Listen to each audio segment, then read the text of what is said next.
Hello बच्चों, आप सब लोग कैसे हैं। तो आज हम क्लास 12th की फिजिक्स में इस टाइम धारिता तथा संधारित्र के न्यूमेरिकल्स 30 क्वेश्चन जो समाप्त कर चुके हैं, उसके आगे यानी 31 नंबर पढ़ने से पहले हम जानेंगे किरचॉफ का वोल्टेज या वोल्टता नियम क्या है। ठीक है, तो ये जो टॉपिक आया है ये गतिमान आवेश यानी कि विद्युत धारा चैप्टर का है और इसमें केवल हम इसके बारे में ही जान लेते हैं, इसका यूज कैसे होता है। बाकी इसका पूरा अध्ययन जो है हम आगे के वीडियो में करेंगे। तो संधारित्र के लिए विभव का मान क्या होता है, Q/C के बराबर होता है, V = Q/C। ठीक है ना। अब इसमें पहला रूल इसका क्या है, पहला रूल इसका ये है कि अगर एक कैपेसिटर दिया गया है, यहाँ कैपेसिटर का प्लस Q है, यहाँ पर क्या होता है माइनस Q। ठीक है, और हम यहाँ पर एक पथ बनाते हैं। क्या बनाएंगे, यहाँ पर इसमें एक पथ बनाएंगे। अगर एक पथ बनाएंगे यानी जाने के लिए रास्ता बनाएंगे, उस रास्ते में अगर जो प्लस वाली प्लेट मिल रही है तो V का मान हम प्लस में लेते हैं, यानी V का मान किसके बराबर है, Q/C। तो Q/C किसके बराबर लेंगे, प्लस के बराबर लेंगे। ठीक है ना। अगर हम जा रहे हों और माइनस वाली प्लेट मिल रही है तब V का मान किसके बराबर लेंगे, माइनस के Q/C के बराबर लेंगे। ठीक है ना। ऐसे ही अगर हम चल रहे हों तो एक बैटरी लगी हो जिसका वोल्टेज कितना है, V, एक दूसरी बैटरी भी लगी जिसका वोल्टेज कितना है, V ही है। अगर हमारे जाने की दिशा में प्लस वाली प्लेट मिल रही है तो प्लस का V, माइनस वाली प्लेट मिल रही होगी तो माइनस का V। बस यही रूल है, चिन्ह परिपाटी के लिए यूज होगा। ठीक है, तो क्वेश्चन नंबर 31 क्या है वो हम देखेंगे।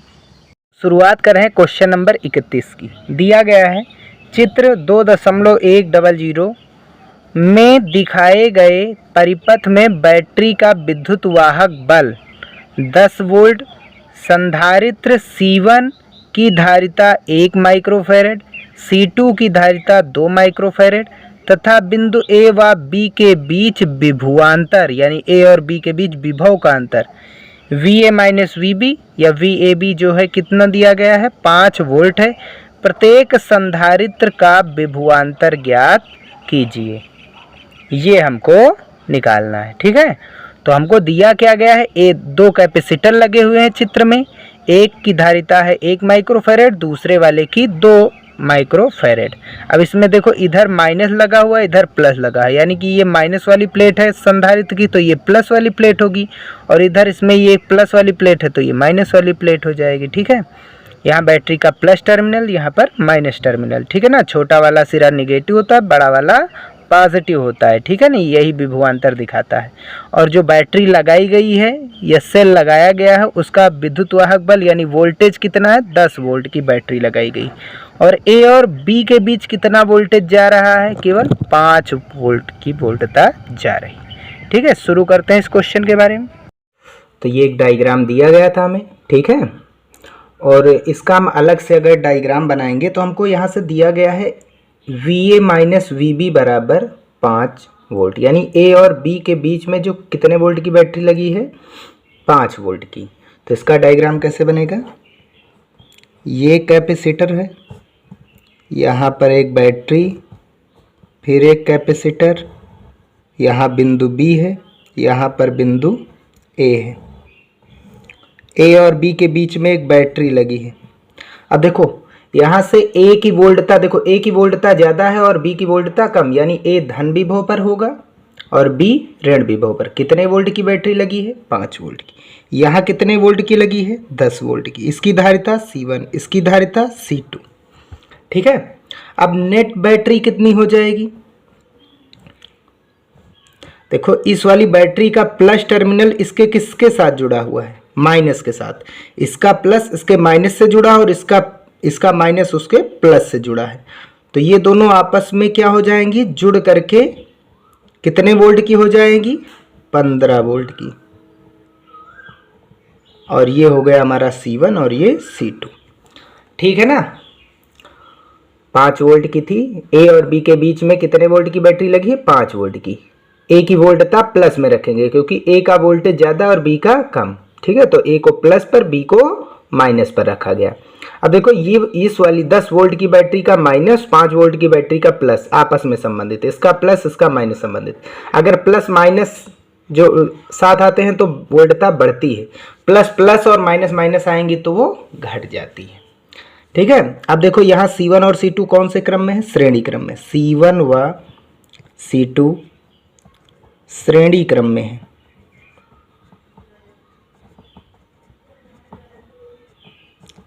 यानी तुल्य धारिता कितनी हो जाएगी, C1 गुणा C2 अपान C1 प्लस C2। C1 की वैल्यू कितनी दी गई थी, 1, C2 की 2 और नीचे 1 प्लस 2, तो कितनी आ गई, 2/3 माइक्रोफैरेड। ये तुल्य धारिता आ गई। अब हमको पता है कि C1 C2 श्रेणी क्रम में है तो इन पर आवेश तो सेम ही रहेगा क्योंकि श्रेणी क्रम में क्या समान रहता है, आवेश, ठीक है। यहाँ पर लिख देंगे आवेश समान, ठीक है ना। तो Q बराबर क्या हो जाएगा, C इंटू V हो जाएगा। तुल्य धारिता कितनी आई है, 2/3 और वोल्टेज कितना लगा हुआ है, देखो 15, तो 3 एकन 3, तीनों पक्षी 15 और 5 दूनी 10 माइक्रो कूलाम।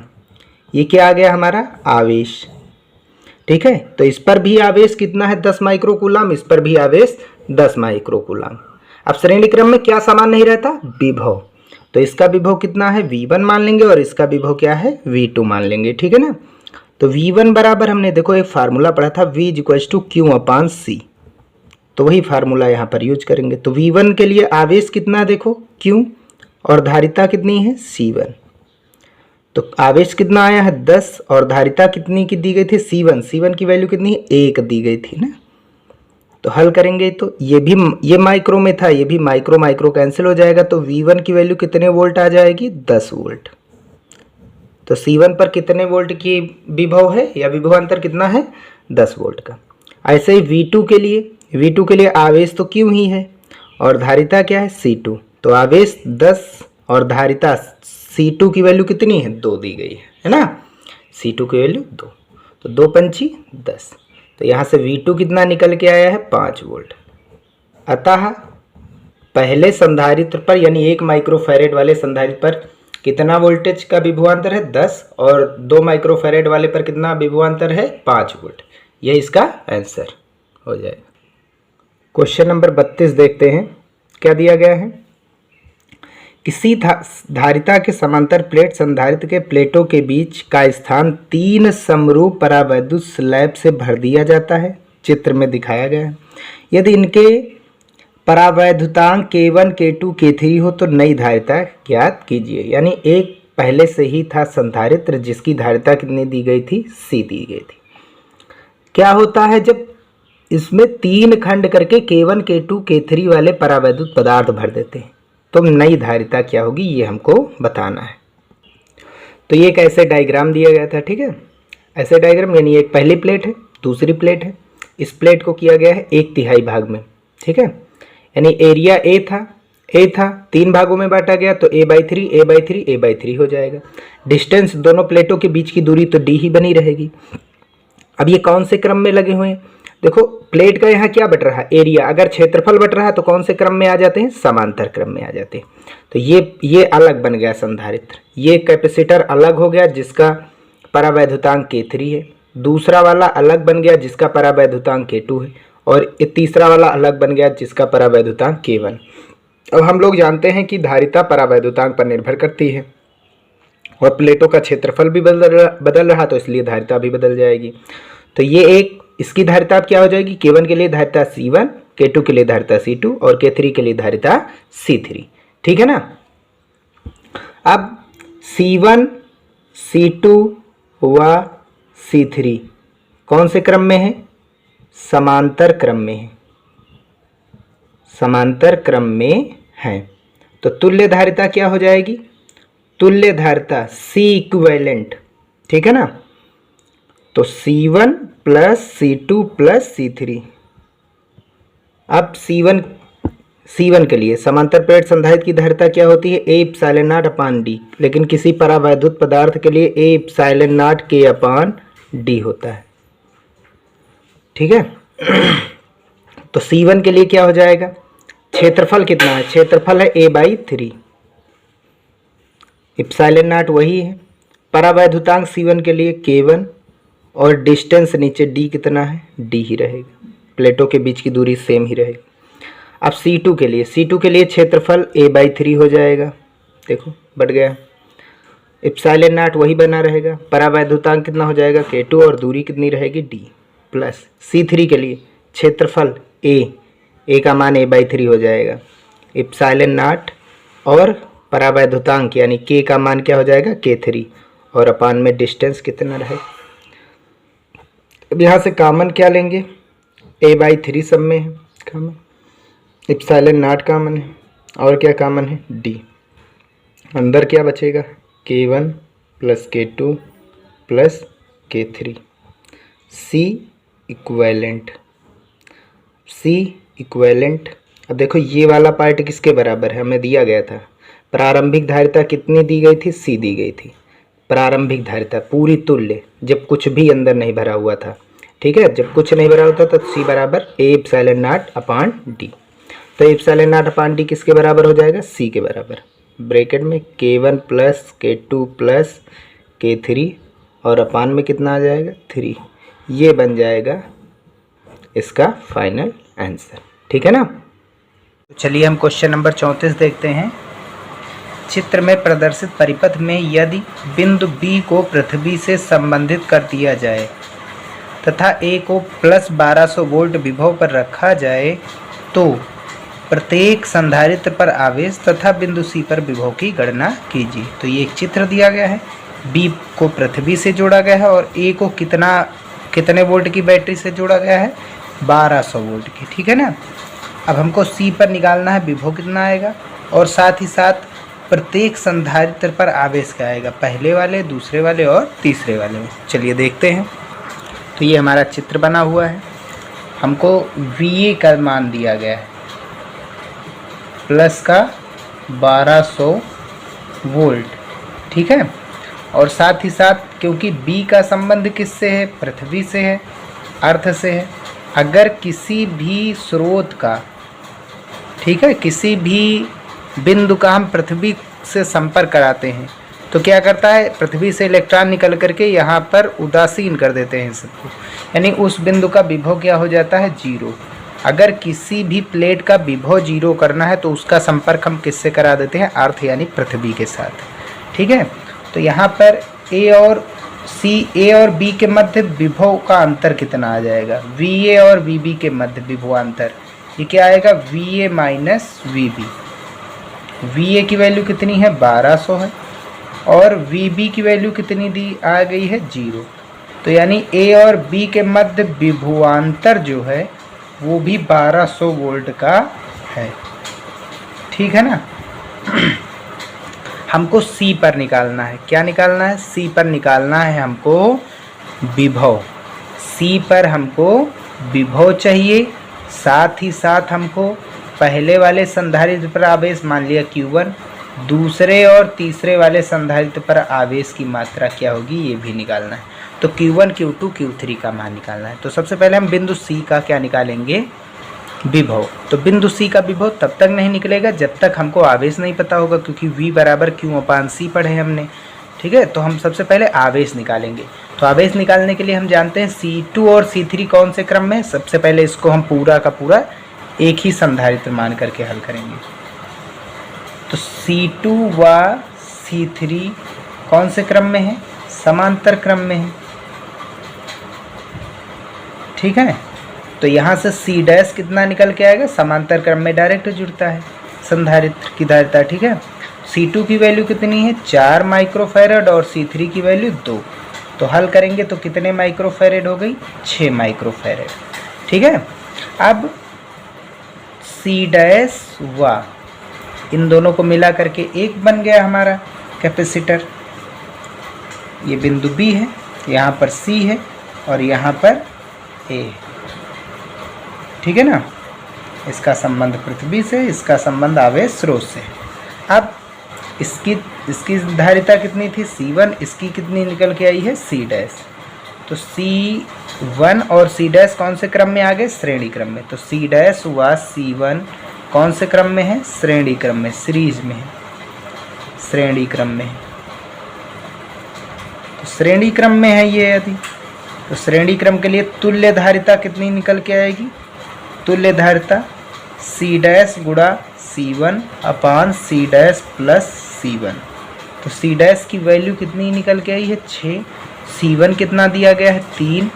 नीचे दोनों को जोड़ना है। हल करेंगे तो ऊपर 18, नीचे आ गया 9। सॉल्व करेंगे कितने माइक्रोफैरेड आ गया? 2 माइक्रोफैरेड। तुल्य धारिता, तो तुल्य धारिता कितनी निकल के आई है? तुल्य धारिता निकल के आई है 2 माइक्रोफैरेड। अब यहाँ से आवेश कितना निकल के आएगा? Q बराबर क्या पढ़ा गया है? Q बराबर क्या पढ़ा गया है? CV। ठीक है, A और B के मध्य आवेश कितना जाएगा? तो इन सभी में आवेश कितना रहेगा? तो आवेश निकालने के लिए Q इक्वल्स टू क्या पढ़ा गया? CV। तो C की वैल्यू कितनी निकल के आई है? 2। और V की वैल्यू कितनी है? V की वैल्यू किसके बीच में हम निकाल रहे हैं? A और B के बीच में। तो A और B के बीच में विभव कितना है? A और B के मध्य विभव धारिता कितनी निकल के आई है? यहाँ से CAB भी लिख सकते हैं इसे। A और B के बीच में निकल के आई है धारिता ना। तो विभवांतर A और B के बीच कितना था? 1200। हल करेंगे तो कितना आ जाएगा? 12 दूनी 2400 माइक्रो कूलाम। ये आ गया क्या हमारा? कुल आवेश। कुल आवेश। तो आवेश ध्यान से देखिए, श्रेणी क्रम में आवेश क्या होता है? समान। तो Q1 की वैल्यू क्या हो जाएगी? Q1 की वैल्यू 2400 माइक्रो कूलाम ही रहेगी। अब Q2 व Q3 पर मिला करके देखो, यहाँ पर आवेश कितना जा रहा है? आवेश यहाँ से कितना जा रहा है? तुल्य आवेश कितना जा रहा है? 2400। तो इस रास्ते में कितना आवेश जाएगा? 2400। यहाँ पर आकर के ठहरेगा तो आवेश बढ़ रहा है, ऊपर थोड़ा जाएगा, थोड़ा नीचे जाएगा। तो Q1 व Q3 पर मिला करके कितना जाएगा? Q2 प्लस Q3 पर मिला करके कितना आवेश जाएगा? 2400। आवेश यहाँ ठहरेगा नहीं, पूरा वो जाएगा आगे। ठीक है ना। ये इक्वेशन नंबर फर्स्ट। अब हम क्या करेंगे? अब हम यहाँ से निकालेंगे विभव, C पर विभव। तो C पर विभव निकालने के लिए हम क्या करेंगे? A और C के मध्य VAC के मध्य हमको निकालना है विभवांतर। A और C के मध्य क्या निकालेंगे? विभवांतर। क्या आ जाएगा? आवेश A और C के मध्य आवेश कितना माना गया है? Q1 है, बटा धारिता कितनी है और C के मध्य? C1। तो Q1 की वैल्यू कितनी है? निकल के आई है 2400 माइक्रो कूलाम। C1 की वैल्यू कितनी दी गई है? 3 माइक्रोफैरेड। माइक्रो से माइक्रो जाएगा, तीनों अठी कितना हो जाएगा? 24। तो A और C के मध्य विभवांतर कितने वोल्ट देखने को मिल रहा है? 800 वोल्ट। कितने वोल्ट का मिल रहा है? 800 वोल्ट। और हम VAC को क्या लिख सकते हैं? VAC को क्या लिख सकते हैं? VA माइनस VC, दोनों के मध्य विभव का अंतर। ये विभवांतर है, विभव का अंतर। तो बिंदु A का विभव, सबसे पहले C का विभव कितना है? 800। बिंदु A का विभव कितना आया है? 1200। और C का विभव हमको निकालना है। तो C वाला विभव इधर आ जाएगा, ये प्लस में, इधर जाएगा 800 माइनस में, और 1200 से घटेगा कितने वोल्ट का बचेगा? 400 वोल्ट। अतः C पर विभव कितना आया है? C पर विभव आया 400 वोल्ट। Q1 का मान पता चल गया। अब हमको क्या निकालना है? Q2 और Q3। अब एक खास बात, यहाँ पर विभव क्या हो जाएगा? सेम हो जाएगा, C और B के मध्य विभव। तो VCB समांतर क्रम में विभव क्या होता है? समान। तो C2 व C3 पर विभव क्या होगा? समान होगा, जो कि क्या है? VCB। ऐसा क्यों है? क्योंकि ये कौन से क्रम में है? पैरेलल है। समांतर क्रम। बिंदु समान तो विभव भी समान, तो CB के मध्य C2 है, CB के मध्य C3 है, तो बिंदु समान तो विभव भी समान। तो हम यहाँ से VCB निकालेंगे। तो सबसे पहले VAB बराबर हम क्या लिख सकते हैं, VAC प्लस VCB। A और B के मध्य विभवांतर, A और C के मध्य विभवांतर प्लस C और B के मध्य विभवांतर, ठीक है ना। तो VAB कितना था, 1200 था। ये देखो VAC कितना निकल के आया था, 800 आया था। और VCB कितना निकल के आएगा, तो VCB कितना निकल के आएगा, 800 इधर भेजेंगे तो कितना बचेगा, 400 वोल्ट। तो C और B के मध्य विभवांतर कितना निकल के आया है, 400 वोल्ट। अब हमको क्या चाहिए, Q1 और Q2 और Q3 की वैल्यू। तो Q2 की कितनी निकल के आएगी, Q2 के लिए देखो Q बराबर हमने फार्मूला पढ़ा, Q इज इक्वल्स टू क्या पढ़ा है, Q is equals to CV, ठीक है ना। तो Q2 यहाँ से फार्मूला लगा देंगे, Q is equals to CV, ठीक है ना। फार्मूला लगाएंगे तब हल करेंगे इसे, देखेंगे कितना आएगा ये। Q आवेश कितना है, Q2, धारिता कितनी ली जाएगी, C2, और गुणा V विभव कितना आएगा, VCB। तो C2 की वैल्यू कितनी है, 4, और CB की वैल्यू कितनी है, 400। तो 4 चौक 1600 माइक्रो कूलाम, क्योंकि आवेश है ना, माइक्रो कूलाम। अब Q1 Q2 पता चल गया, Q3 हमको निकालना है। चलिए Q3 हम इधर निकाले ले रहे हैं। तो Q3 आवेश Q3 के लिए धारिता कितनी है, C3, विभवांतर कितना है, VCB ही रहेगा, बिंदु CB के मध्य ही लगा है तो विभवांतर उसी का रहेगा। तो Q3 is equals to C3 की वैल्यू कितनी है, 2, और VCB कितना निकल के आया है, 4। तो हल करेंगे तो 4 दूनी कितना आ गया, 800 माइक्रो कूलाम, और यही इसका क्या बन जाएगा, आंसर। तो हमको Q1 मिल गया है। Q1 कितना आया है, 8, Q1 आया 2400 माइक्रो कूलाम। Q2 कितना निकल के आया है, 1600 माइक्रो कूलाम। Q3 कितना निकल के आया है, Q3 आया है 800 माइक्रो कूलाम, ठीक है। और साथ ही साथ C का विभव कितना आया है, 400 वोल्ट। यही टोटल हमारा क्या बन जाएगा, आंसर, ठीक है ना। नेक्स्ट क्वेश्चन देखते हैं। क्वेश्चन नंबर 35 देखते हैं। चित्र में दिखाए गए अनुसार एक समांतर प्लेट संधारित्र की प्लेटों के बीच आधे भाग में, समांतर प्लेट संधारित्र है, आधे भाग में किसी विद्युत रोधी पदार्थ जिसका परावैद्युतांक K है खिसकाया जाता है, यानी खिसका दिया जाता है। यदि इसकी प्रारंभिक धारिता, यानी खिसकाया सेकंड केस में गया है, पहला केस था कुछ भी नहीं था, ऐसे ही था, तब उसकी धारिता क्या थी, C। जब खिसकाया गया यानी आधे भाग में लाया गया परावैद्युत पदार्थ, तब हमको नई धारिता का मान निकालना है, ठीक है। तो चलिए लगाते हैं इसे। तो ये हमारा डायग्राम दिया गया है, ठीक है। प्रारंभिक धारिता हमको दी गई थी C, तो फिर जब K नहीं था तब की बात कर रहे हैं, तब K नहीं था तब क्या आएगा, A epsilon not upon D, plate का क्षेत्रफल A ही रहेगा, एप्सिलॉन नॉट वही, D क्या है, प्लेटों के बीच की दूरी। तो यहाँ से देखो प्लेट पहली है, दूसरी, दोनों के बीच की दूरी D ही रहेगी।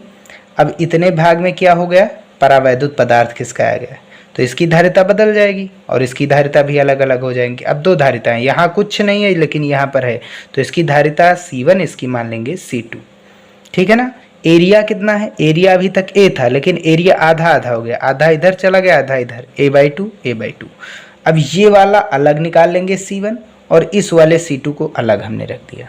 तो इस वाले C1 को ऊपर ले गए, C2 को अलग कर दिया गया, दोनों आमने सामने है, अलग ऊपर एक अलग नीचे, ठीक है ना। तो ये C1 C2, C2 के लिए परावैद्युतांक कितना है, K दिया गया है, ठीक है ना। कौन से क्रम में है C1 और C2, C1 व C2 कौन से क्रम में है, समांतर क्रम में है। और समांतर क्रम की तुल्य धारिता कितनी निकल के आती है, C equivalent C1 plus C2, ठीक है ना, तुल्य धारिता, यही हमको नई धारिता निकालनी। C1 की वैल्यू C1, अब दो समांतर प्लेट संधारित्र की धारिता क्या होती है, A epsilon not upon D, के अपॉन डी होता है किसी परावैद्युत पदार्थ के लिए। यदि कोई परावैद्युत पदार्थ नहीं है तो के की वैल्यू क्या रखी जाती है, 1। इस वाले में परावैद्युत पदार्थ नहीं है तो के की वैल्यू क्या रखी जाएगी, 1। तो C1 के लिए A epsilon not, area but रहा है, एरिया a/2 हो रहा है ना, अलग अलग, पहले प्लेट एक थी अब अलग अलग हो गई। तो एरिया a/2 इप्सिलॉन नॉट, परावैद्युतांक है नहीं, दूरी डिस्टेंस कितनी है प्लेटों के बीच की दूरी, d ही है। अब C2 के लिए एरिया कितना आएगा, यही तो फार्मूला लगेगा, एरिया कितना आएगा C2 के लिए a/2, इप्सिलॉन नॉट वही रहेगा, कांस्टेंट है, के परावैद्युतांक के ही है, अपॉन डिस्टेंस कितनी, प्लेटों के बीच की दूरी सेम ही है। ठीक है ना, एरिया बदलता है तो फिर समांतर क्रम में जाता है, एरिया बदल रहा समांतर क्रम में, अगर डिस्टेंस बदल रही होती तो श्रेणी क्रम में। यहाँ से क्या कॉमन आ रहा है, ए 1/2 अलग कर रहे हैं, A epsilon not upon D, A epsilon not upon D, A epsilon not upon D बाहर चला गया, यहाँ कुछ नहीं बचा तो क्या बचा, 1, और यहाँ पर केवल क्या बचा है, के।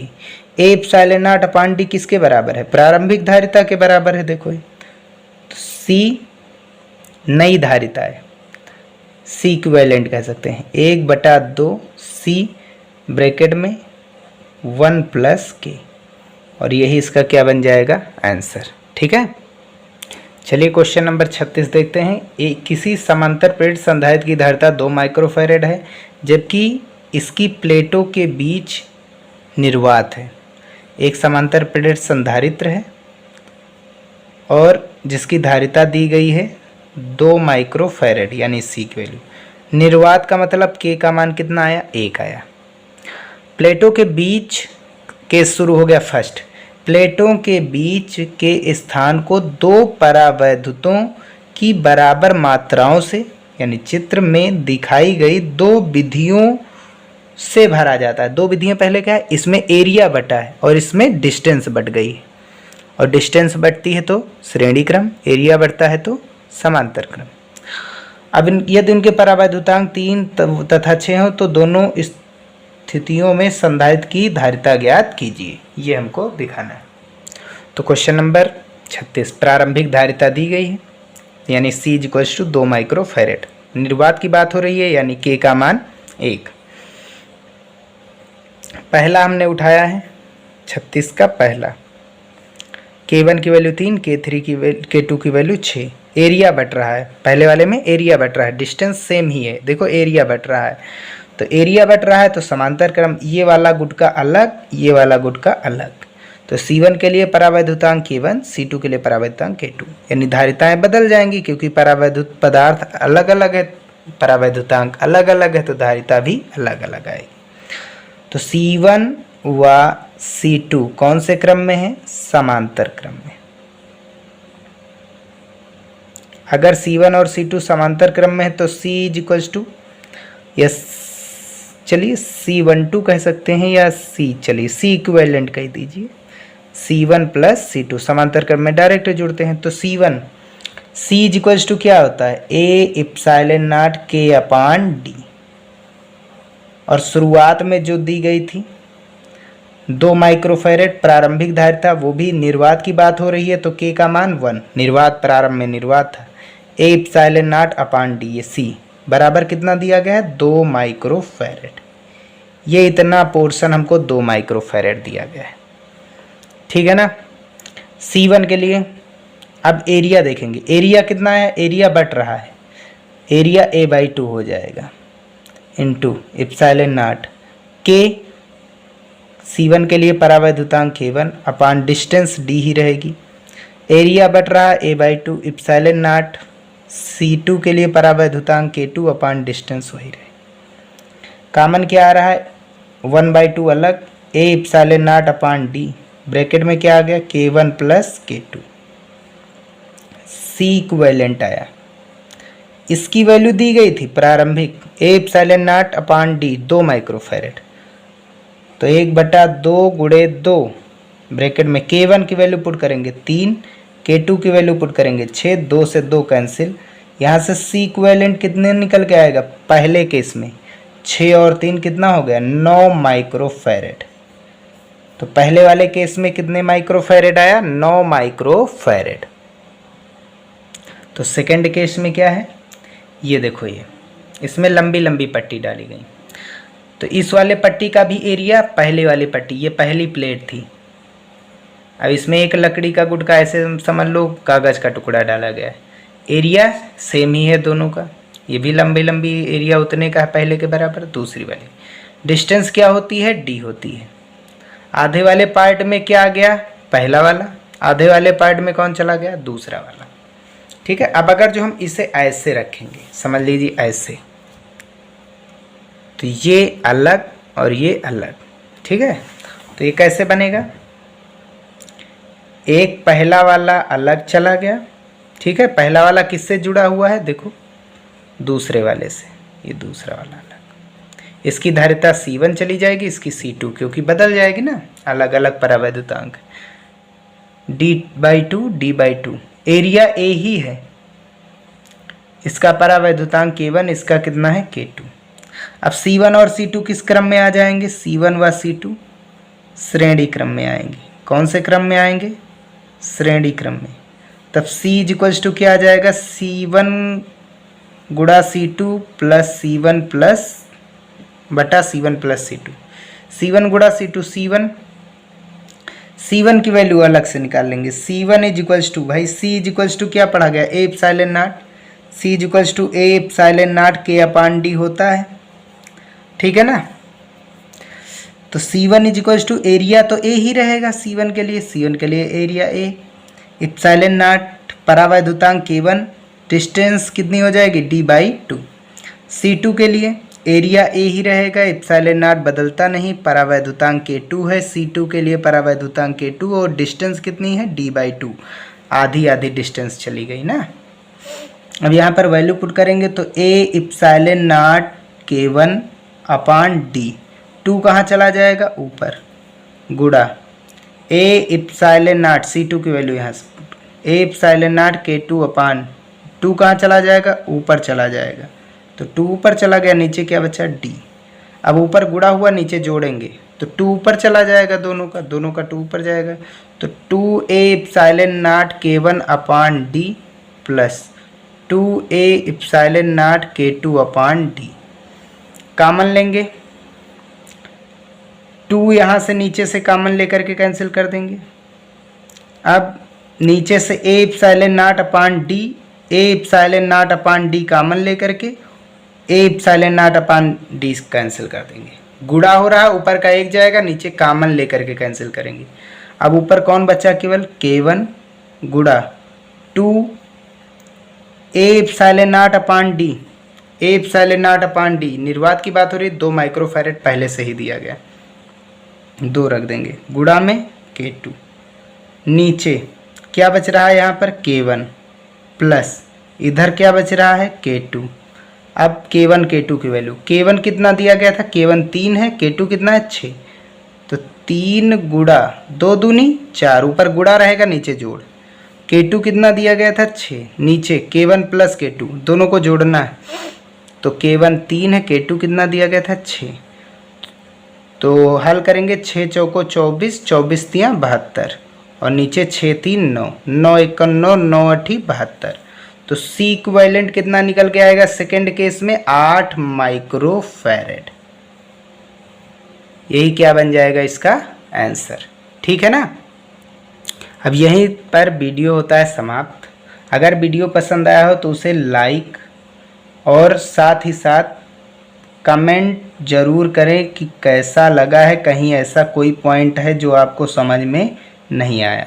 ठीक है, तो लाइक ज़रूर करिए, साथ ही साथ कमेंट करना है, और चैनल में नए आए हो तो उसे सब्सक्राइब भी ज़रूर करना है। ठीक है, मिलते हैं नेक्स्ट वीडियो में, तो जल्दी ही मुलाकात होगी आगे के न्यूमेरिकल्स में। ठीक है, तब तक के लिए हमारे देखते रहिए चैनल्स वीडियो को।